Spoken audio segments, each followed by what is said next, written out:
Perkenalkan, nama saya Rohaini dengan NIM 11911122403, kelas 6C Pendidikan Geografi UIN Suskaryau, dengan dosen pengampu Pak Nuradi, MED, mata kuliah Metode Penelitian Geografi.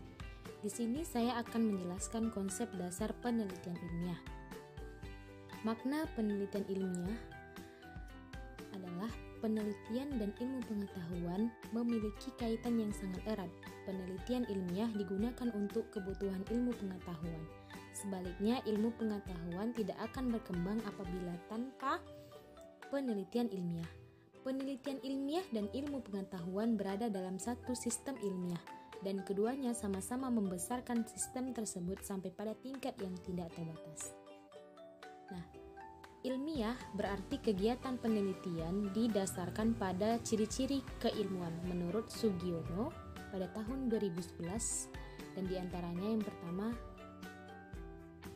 yang pertama rasional. Penyelidikan ilmiah adalah sesuatu yang masuk akal dan terjangkau oleh penerawan manusia. Polisi menyelidiki kasus pencurian dan menemukan pencuri adalah contoh yang masuk akal. Tetapi paranormal menemukan pencurian atau barang yang hilang adalah tindakan yang tidak masuk akal manusia. Yang kedua, empiris, menggunakan cara-cara tertentu yang dapat diamati orang lain dengan menggunakan panca indera mereka. Paranormal berusaha menemukan pesawat yang jatuh di segitiga Bermuda, bukan menemukan caranya dengan empiris, karena kita tidak dapat mengamati bagaimana proses paranormal tersebut dalam menemukan pesawat tersebut.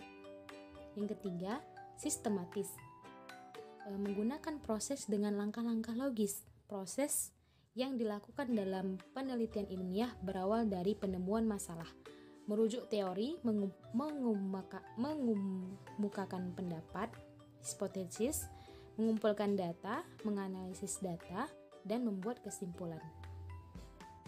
Selanjutnya, beberapa karakteristik umum yang dimiliki metode ilmiah. Yang pertama itu logis. Logis merujuk pada metode dari argumentasi ilmiah dan kesimpulan rasional dari bukti-bukti yang ada. Yang kedua, konseptual dan teoritis.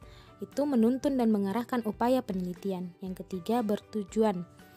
Tiap penelitian ilmiah harus ada tujuannya, baik untuk menemukan jawaban atas suatu masalah tertentu yang berguna untuk membangun ilmu maupun untuk pembuatan keputusan.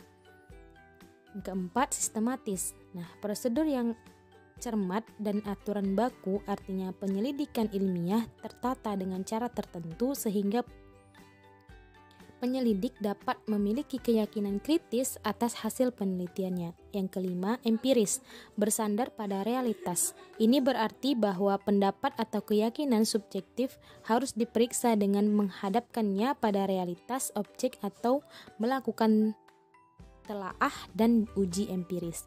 Selanjutnya, objektif, bahwa yang dipengaruhi oleh ilmu lain akan sama apabila studi yang sama dilakukan pada kondisi yang sama. Selanjutnya, kritis dan analitis, mendorong suatu kepastian dan proses penyelidikan untuk mengidentifikasi masalah dan solusinya. Yang selanjutnya, generalisabilitas. Nah, ini adalah derajat sejauh mana temuan-temuan spesifik dapat diterapkan ke satu kelompok yang lebih besar yang disebut popularitas, dan derajat sejauh mana temuan dapat digeneralisasi ke populasi yang lebih luas. Selanjutnya, replikabilitas. Nah, ini pengulangan penelitian oleh peneliti lainnya untuk mengukuhkan penemuan-penemuan atau memeriksa kebenaran baik untuk latar yang sama ataupun untuk layar yang berbeda. Hal ini dapat dilakukan karena penyelidikan ilmiah memiliki suatu struktur. Untuk dapat diulangi, dapat yang diperoleh dalam suatu eksperimen harus reliable, yaitu hasil yang sama harus ditemukan jika studi diulangi. Nah, selanjutnya tahapan penelitian ilmiah. Menurut Indriantoro dan Supomo pada tahun 1999 mengatakan proses penelitian ilmiah secara umum harus memenuhi langkah-langkah antara lain. Yang pertama, masalah dan atau pertanyaan penelitian. Yang kedua, telaah teoritis. Yang ketiga, pengujian fakta. Dan yang keempat, kesimpulan. Selanjutnya, proses penelitian berikut ini menjelaskan tahap-tahap penelitian kuantitatif menurut Sugiono pada tahun 2011.